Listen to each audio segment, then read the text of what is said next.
Office में the reason I pick some inspiration as well was कि मेरी एक ऐसी टीम में मैं काम करना शुरू कर दिया था, जो मेरी बिजनेस टीम थी। उसमें ज़्यादातर लोग जो है वो हेल्थ फिटनेस के फ्रीक्स थे, या they were into health and fitness. तो मुझे याद है ऑफिस में चॉकलेट पड़ी होती थी, and I remember picking one chocolate up. तो मुझे उससे पूछा, उसने बोला तुम ये खाओगे? मैंने कहा हाँ। उसने कहा तुमको पता है इसको बर्न करने का कितना तुमको काम करना पड़ेगा? So it became embarrassing for me to add sugar, to eat, to pick up chocolate, to pick cold drink पीना, ये सब embarrassment हो गई थी मेरे लिए।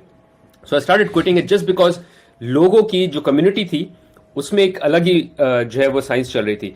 विच इज अनदर थिंग, वो जो जिम रॉन कहता है कि you are an average of 5 people you associate yourself with. तो आप अपने आप को अगर चेंज करना है ना, तो दो तरीके हैं। या तो आप इतनी विल पावर हो कि आप अपने आप को खुद चेंज कर सकें, जो कि बहुत मुश्किल होता है। आसान तरीका ये कि आप जो है वो अपना सर्कल चेंज कर लें।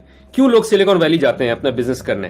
क्योंकि वहां जब आप जाएंगे, आप सुबह उठेंगे, आपको जो है वो एंटरप्रेन्योर मिल रहा है, रात को जो